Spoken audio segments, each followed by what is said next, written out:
বাংলাদেশের মানুষ ডিসেম্বরের মধ্যে নির্বাচন চায়, নির্বাচন দিতে হবে। বেগম জিয়ার রোগমুক্তি ও সুস্থতা কামনায় ইফতার ও দোয়া মাহফিল অনুষ্ঠানে একথা বলেন কেন্দ্রীয় বিএনপি সহ গণশিক্ষা বিষয়ক সম্পাদক আনিসুর রহমান তালুকদার খোকন। আজ 25শে মার্চ মঙ্গলবার মাদারীপুর ডাসার উপজেলার বিএনপির উদ্যোগে আয়োজিত বীরমোহন উচ্চ বিদ্যালয় মাঠে এক ইফতার ও দোয়া মাহফিল অনুষ্ঠিত হয়। এ সময় উপজেলা বিএনপি সহ সকল অঙ্গ সংগঠন ও সহযোগী সংগঠনের নেতৃবৃন্দ উপস্থিত ছিলেন। 5 তারিখের পরে ছাত্র জনতার আন্দোলনে বাংলাদেশের শত শত বিএনপি নেতা কর্মীরা কিন্তু নির্যাতিত হয়েছে, মৃত্যুবরণ করেছে। আমরা কিন্তু সকল ত্যাগের সাথেই কিন্তু বাংলাদেশের মানুষের সাথে জাতীয়তাবাদী দল কিন্তু আছে এবং থাকবে।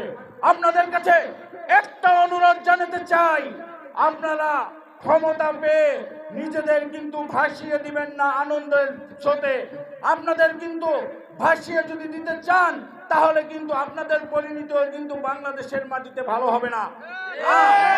আমরা যে চাই, আমরা 17 বছর ফ্যাসিস্ট আওয়ামী লীগের বিরুদ্ধে আন্দোলন সংগ্রাম করেছি, অনেককে সাথে পেয়েছি।